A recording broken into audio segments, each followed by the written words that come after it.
For the first 20 years of my life, I absolutely hated waking up early. I mean it. I used to wake up at 7 a.m. every morning to go to school, and every bone in my body just wanted to stay in bed and continue sleeping. However, it wasn't until I was studying at university that I realized that actually I'm not a night owl. I actually am a morning person, and for 3 years straight I woke up at 4:45 a.m. and since then I've been waking up early ever since. And it wasn't actually too difficult, I learned, if you use the right strategies. So I've gone through this kind of transition of struggling to even wake up at like 11 or 12 or even early afternoon to now waking up well before 6 a.m. every single day, and I genuinely couldn't go back. So in this video, I'm going to show you how I did it by implementing a few strategies that made it a lot easier. So let me tell you the single biggest reason why most of you can't wake up early, and it's really very simple. You go to sleep too late. If you fix this one thing, believe me, you're halfway there, right? So how do you do that? You set your alarm the night before. So a lot of people, they get this kind of mixed up where they set their alarm early in the morning and then they can't wake up. And it's like, well, yeah, of course you can't. You only had 3 hours sleep. The idea here is that you set your alarm about 1 hour before you need to be asleep, so you can get ready, you can brush your teeth, you can unwind with a book or something relaxing, and you get a good 7 or 8 hours of sleep. So if you need to wake up at, I don't know, 5 a.m., then you'd need to be asleep by 9 p.m. the night before, so you'd set your alarm at 8 p.m. to start getting ready for bed. Then it's a lot easier to wake up at 5 a.m. 7-day incremental plan. So one of my most common reasons I see people failing to fix their sleeping patterns is because they try to fix it overnight. And I see this very often with my students in the Transform Your Grades course. They'll be waking up late morning, early afternoon and struggling with their sleeping pattern, and then they're like, okay, tomorrow I'm going to wake up at 4 a.m.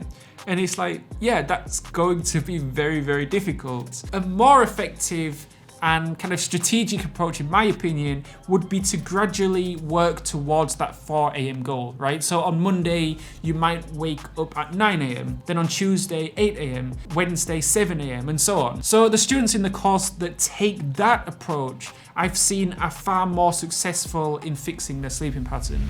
Nighttime routine.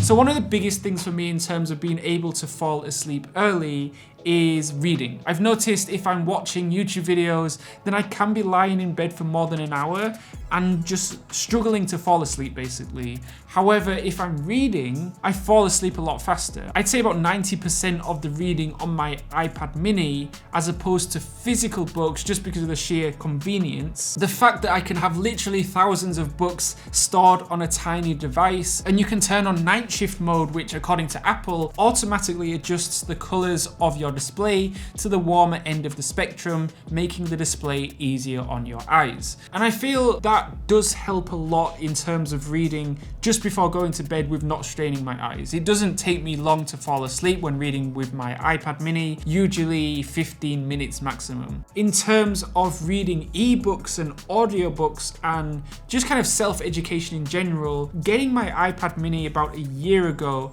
has been one of my best investments. I have an iPad Pro too, but my iPad mini does primarily two things, right? It's essentially a glorified notepad, and it's also my e-reader. And my iPad Pro is my second screen when I'm working at my desk. So recently I've been using some folio cases from MOFT, who have very kindly sponsored this video. I work a lot in my home office and I'm on at least 1 or 2 Zoom calls a day, and MOFT's Snap Float folio case is great for when I'm taking video calls on my iPad Pro. The case lifts the iPad screen up to eye level, so it's perfect as a second screen when I'm working primarily on my MacBook. The case also supports the iPad to be positioned at a 20-degree angle, which is perfect for if you're an artist or creator and you use your iPad for drawing, or if you're like me and you use your iPad primarily for note-taking. And I can combine the Snap Float Folio with the Snap Case for 360 protection. And this is particularly important for me because I tend to just throw my iPad in my bag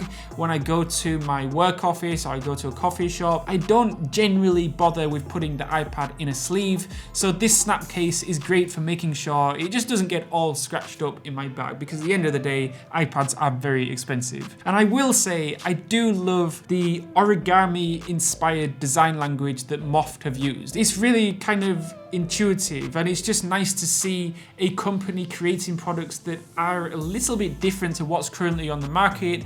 I do think that innovation should be recognized, so here's the recognition. If you do want to check out any of MOFT's products, including some of the cases I featured in this video, I've dropped a link in the description below.